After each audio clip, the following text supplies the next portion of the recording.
আনন্দ বার্তা।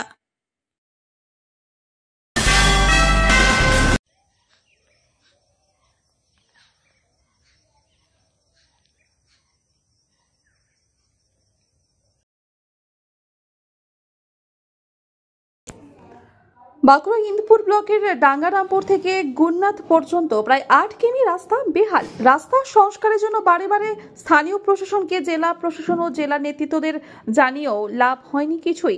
নিত্যদিন এই রাস্তার উপর দিয়ে জীবনের ঝুঁকি নিয়ে চলাচল করে ছোট বড় বহু বাস, লরি সহ ছোট বড় বহু যানবাহন। সমস্যায় পড়তে হয় স্কুল কলেজের ছাত্রছাত্রী থেকে রোগী ও রোগীর আত্মীয়দের। তাই গেল টাংরাংরা বিধানসভা উপনির্বাচনের এলাকার প্রচারে গিয়ে রাস্তার বেহাল দশা দেখে ওই এলাকার মানুষের অভিযোগ পেয়ে বাঁকুড়া লোকসভার সাংসদ কথা দেন, ভোটে জয়ী হলে রাস্তা সংস্কারের কাজ শুরু করবেন।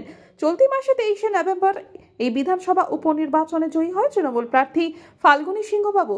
জয়ের পরেই সাংসদ তহবিল থেকে 7 কোটি টাকা বরাদ্দ করেন বাঁকুড়া লোকসভা কেন্দ্রের সাংসদ অরূপ চক্রবর্তী। এতেই খুশি এলাকার মানুষ। তবে এলাকার মানুষের দাবি দ্রুত সম্পূর্ণ হোক রাস্তার সংস্কারের কাজ। এই রাস্তাটার বর্তমান অবস্থা খুবই খারাপ। আমরা চাইছি যে রাস্তাটা দ্রুত একটা ব্যবস্থা নেওয়া হোক, যাতে রাস্তাটা ভালো করার হোক আর কি। আমাদের স্কুল কলেজের ছাত্রছাত্রী এবং রোগীদের যাওয়াতে প্রচুর অসুবিধা হচ্ছে, এমন আমাদেরও প্রচণ্ড অসুবিধা হচ্ছে যাতায়াতে। বর্ষাকালে আমাদের প্রচুর খালডোব আছে যেগুলো ভরে যায়, তাতে আমরা নিজেরাও ঠিকঠাক করে যাতায়াত করতে পারি না এই রাস্তাতে। ইতিমধ্যে 7 কোটি টাকা বরাদ্দ হয়েছে শুনেছেন, তা আপনারা কি চাইছেন? আমরা চাইছি যে টাকাটা বরাদ্দ হয়েছে সে টাকাটা কাজে লাগানো। এই রাস্তাটার অবস্থা কি আছে?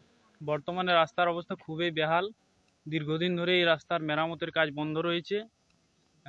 বর্ষাকালে রাস্তার অবস্থা খুবই খারাপ হয়ে যায়, এমনকি দুর্ঘটনার সম্মুখীনও হতে হয় বারংবারই। নিত্য যাত্রীদের খুবই অসুবিধা হচ্ছে, এমনকি স্কুল পড়ুয়া, কলেজ পড়ুয়া এবং এখানে আমাদের শ্যামসুন্দর মন্দির রয়েছে, তো সেখানে দর্শনার্থীদেরও খুব অসুবিধার সম্মুখীন হতে হচ্ছে দীর্ঘদিন ধরে এই রাস্তার অবস্থা খারাপের কারণে। তো আমি সরকারের কাছে এবং রাজনৈতিক প্রতিনিধিদের কাছে এই অনুরোধ করতে চাই যে রাস্তার কাজ খুব তাড়াতাড়ি যেন শুরু হয়। এবং আমরা শুনলাম যে মোটামুটি 7 কোটি টাকার মতো বরাদ্দ হয়েছে, তো সেই রাস্তার মেরামতির কাজ যেন খুব তাড়াতাড়ি শুরু হয়, এই অনুরোধ রইল সরকারের কাছে। নির্বাচনের সময় আমি যখন ইন্দুপুরে গেছিলাম, ওখানে ব্রজরাজপুর, গুণনাথ, ওখানের মানুষ বলছিল ওদের রাস্তাটা খুব খারাপ, রাস্তা না হলে ওরা ভোট দেবে না, এরকম অবস্থা। আমি এমপি তাদেরকে রিকোয়েস্ট করেছিলাম যে রাস্তাটা আপনাদের হবে, ওটা আমরা করিয়ে দেবো।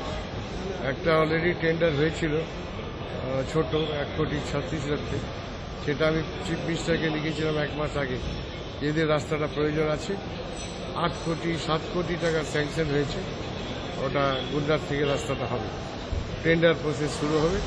এছাড়াও এবারে আমার পার্লামেন্ট এলাকায় 190 কোটি টাকা রাস্তার স্যাংশন হয়েছে বিভিন্ন জায়গায়, রানীবাঁধ, খাতড়া, বিভিন্ন জায়গায়, সে কাজগুলো শুরু হয়ে যাবে।